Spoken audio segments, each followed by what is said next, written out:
Hi guys, ಈ जो auto की ಕ್ಯೂ देख रहे हो ना, ये ಚಿಕ್ಕಮಗಳೂರು का ವ್ಯೂ है ಸ್ನೇಹಿತರೆ. ಈ ಆಟೋವಿನ ಕ್ಯೂ ನೋಡ್ತಾ ಇದ್ದೀರಲ್ಲ, ಇದು ನಮ್ಮ ಚಿಕ್ಕಮಗಳೂರಿನ ಇದು ವ್ಯೂ. ಇದು ಇವರೆಲ್ಲ ಯಾಕೆ ನಿಂತಿದ್ದಾರೆ ಗೊತ್ತಾ ಸ್ನೇಹಿತರೆ? ಗ್ಯಾಸಿಗೋಸ್ಕರ ಇವರು ಈ ರೀತಿ ಕ್ಯೂ ನಿಂತಿದ್ದಾರೆ. तो दोस्तों गैस के लिए ये सब ऑटो क्यू में खड़े हुए हैं. तो दोस्तों आप सब जानते हैं कि गैस का मिलना बहुत मुश्किल हो गया है.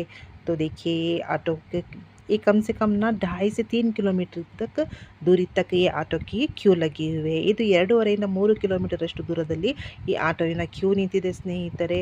ಗ್ಯಾಸ್ ಸಿಗೋರಂತೂ ತುಂಬಾ ಕಷ್ಟ ಆಗಿದೆ ನೋಡಿ. ಈ ರೀತಿ ಇವರು ಹಗಲೆಲ್ಲ ಕ್ಯೂ ನಿಂತ್ಕೊಂಡು ಗ್ಯಾಸ್ ತುಂಬಿಸ್ಕೊಳ್ಳೋದ್ರಲ್ಲೇ ಇಡೀ ದಿನ ಹೋಯಿತು ಅಂತೇಳಿದ್ರೆ, ಇವತ್ತಿನ ಈ ದಿನದ ಕೂಲಿನೂ ಸಹ ಇವ್ರದ್ದು ಹೋಯಿತು. ಗ್ಯಾಸೇ ಇಲ್ಲ ಅಂತೇಳ್ಬಿಟ್ಟು ಇಲ್ಲೇ ಒಂದು ಡೇ ಎಲ್ಲ ನಿಂತ್ಕೊಂಡ್ಬಿಟ್ರೆ ಇವರು ಆಟೋ ಎಲ್ಲಿಂದ ಓಡಿಸ್ತಾರೆ, ಮತ್ತು ಮನೆ ಸಂಸಾರದ ಖರ್ಚನ್ನ ಹೇಗೆ ಪೂರೈಸ್ತಾರೋ ಏನೋ. ತುಂಬ ಬೇಜಾರಿನ ಸಮಸ್ಯೆಯನ್ನು ಇವರೆಲ್ಲ ಎದುರಿಸ್ತಾ ಇರುವಂಥದ್ದು ತುಂಬ ಬೇಜಾರಿನ ಸಂಗತಿ ಇದು. तो दोस्तों सारा दिन ये लोग क्यू में रहकर ही अगर सारा दिन बीत जाएगा तो ये ऑटो कहाँ से चलाएंगे और अपना घर का जो भी खर्चा है कैसे निभाएंगे? ये तो एक बहुत बड़ी समस्या हो गई है. सारे देश में गैस की समस्या चल रही है. तो देखिए बहुत बुरा लग रहा है. किसी ने भी नहीं सोचा था कि आगे चलकर कभी भी ऐसी भी एक समस्या होगी. तो ಸ್ನೇಹಿತರೆ, ಯಾರೂ ಸಹ ಭವಿಷ್ಯದಲ್ಲಿ ಈ ರೀತಿಯಾದಂಥ ಒಂದು ಸಮಸ್ಯೆ ಎದುರಿಸ್ತೀವಿ ಅಂತೇಳ್ಬಿಟ್ಟು ಯಾರೂ ಸಹ ಅಂದ್ಕೊಂಡಿರಲಿಲ್ಲ. ಆದರೆ ಈ ರೀತಿ ಸಮಸ್ಯೆ ಇವರು ಅನುಭವಿಸ್ತಾ ಇದ್ದಾರೆ. ಇಡೀ ದೇಶದಲ್ಲಿ ಇದೇ ರೀತಿಯಾಗಿದೆ. ನಮ್ಮ ಚಿಕ್ಕಮಗಳೂರಲ್ಲಿ 3 ಗ್ಯಾಸ್ ಬಂಕ್ ಇದ್ದಾವೆ. ಒಂದು ಗೌರ್ನಮೆಂಟು, 2 ಪ್ರೈವೇಟು. ಆದರೂ ಸಹ ಗ್ಯಾಸು ಸಿಗೋದು ತುಂಬ ಕಷ್ಟ ಆಗಿದೆ.